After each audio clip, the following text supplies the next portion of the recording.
Do you like movement games?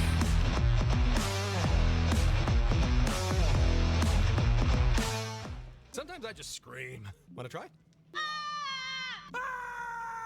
I feel like we're really bonded. The way this video game controls is worth the price of admission on its own. Zero notes. You want to feel it with your hands. If you like games that put a heavy focus on your movement, you want to play this one. You've got grappling, wall running, climbing, Mario Odyssey diving, cannons, weird-ass gravity, explosive jumping, the whole works. What really makes this game special, though, isn't just the way it handles. It's got kind of a Tears of the Kingdom thing going on, but the collectathon version. You can carry around a variety of different veggies, which are essentially deployable platforming elements. Your inventory can consist of bounce pads, climbable vines, tightrope spawners, gravity fields, a different type of gravity field, and so much more. These can be deployed pretty much anywhere you can throw them. You are limited only by your own creativity and ability to execute, aided by a bullet time system in midair reminiscent of the aforementioned Zelda. There's this part towards the end that I couldn't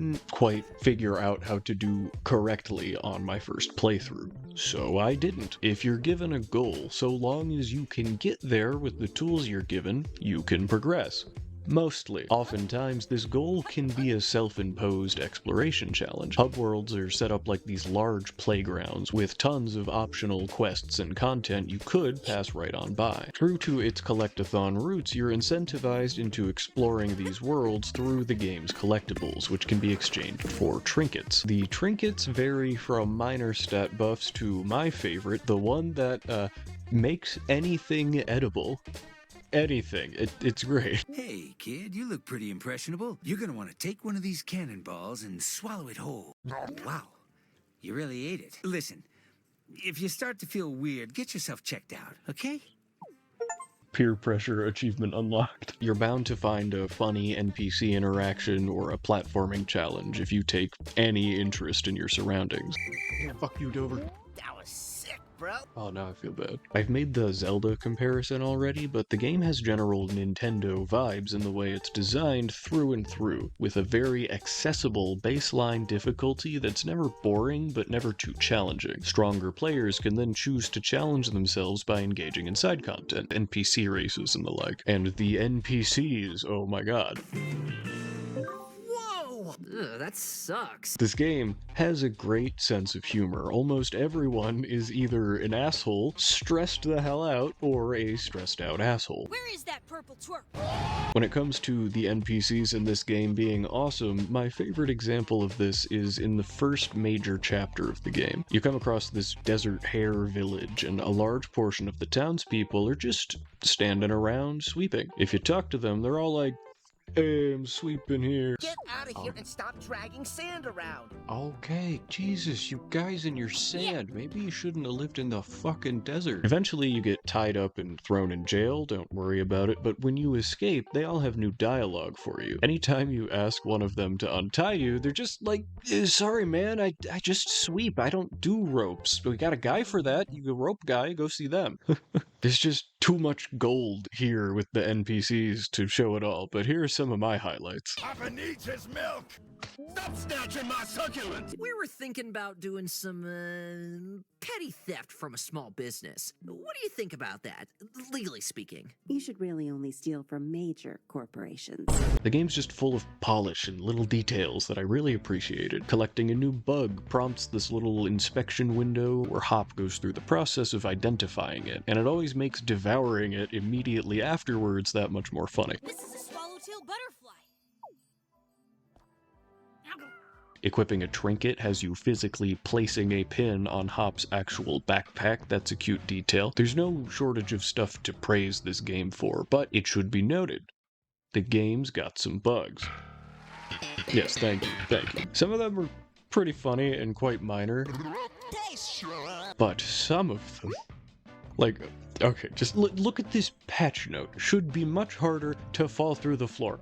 Yeah, I sure hope it does. My first playthrough had more unwanted clips in it than a Sonic Biker live stream. I can't say that. Big props to the Big Hops team, they have continued to update the game pretty regularly since release, including bug fixes, quality of life improvements, and a whole free content update focusing on the camera mechanic. Much of my footage was taken shortly after the game came out, and it seems to have only gotten better with each patch. Performance was more or less pretty solid on my machine. The game only crashed on me once, and it looks like that specific crash was addressed in a patch, so that's neat. There really isn't much jank in the movement itself at all, and most of what is present is due to the wonky gravity sections, which aren't too common. If I had to nitpick, it feels a little bad that you can't wall run out of a dive, but I'm sure this was done for balancing reasons, and it is something you can just adapt to. I just kept forgetting to. And actually, I do have to nitpick, because the rest of the game is just so good that the areas where it kind of falters tend to stick out a bit. Allow me, if you will, to complain about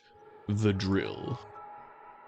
As you could probably tell by the jarring slight difference in audio, I decided to redo this section. I've done some soul searching and I have concluded that I might just be kinda dumb. So there's this part where you come to an oil rig with the goal of talking to this guy. The cutscene for the area tells you that the dude you need to talk to is in his office, quote, which is only accessible by helicopter. Some have tried to climb the drill, but it's raised right now, and the drill is obviously a platforming challenge. Lowering the drill is done by completing some nearby objectives. I interpreted this line to mean some have tried to climb the drill, but it's too high up, and, none of us are the protagonist in a platformer with good movement. It turns out what this means is when the drill is in its raised position, there is a wall in the way, and lowering the drill opens the way forward. This is a subtle but extremely important distinction. It is possible to scale this part of the drill early, which I of course immediately tried to do, only to be met by the aforementioned wall. I had to go back, do the objectives, and return to find this wall no longer there. I am of two minds about this. On the one hand, remember this gap? It turns out that crossing it like this is a sequence break, skipping a big section of prerequisite objectives.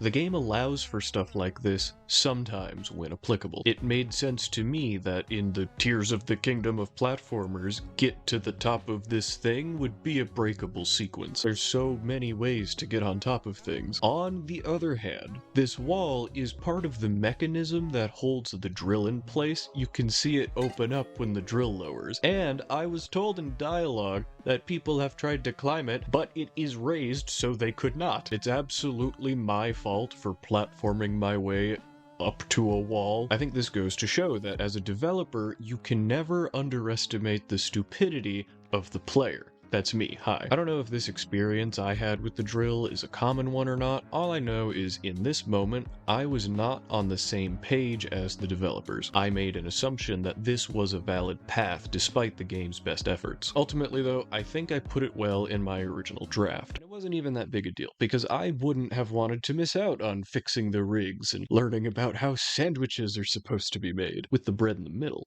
as God intended. What else did I not like?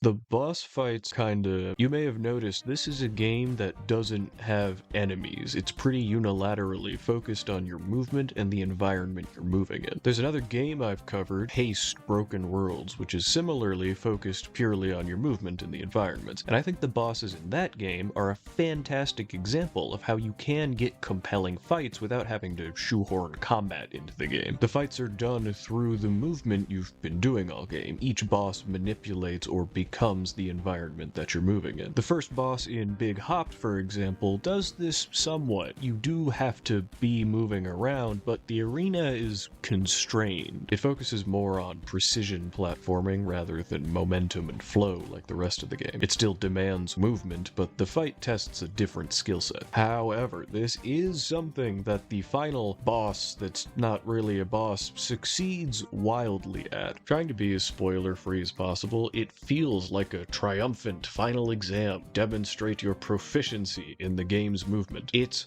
awesome, and then it's over. It's like a really short section. They serve you peak at the end of the meal, only to bust the table after a couple bites. If you've played the game, you know what I'm talking about.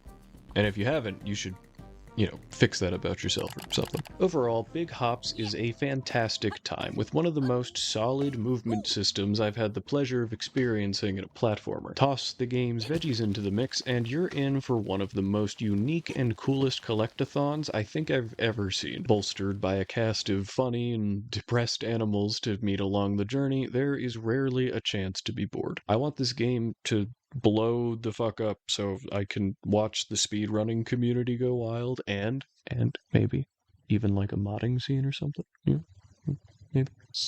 I want to see the Big Hops Kaizo levels that people make. Shout out to Luckshot Games. I think this is their second ever video game.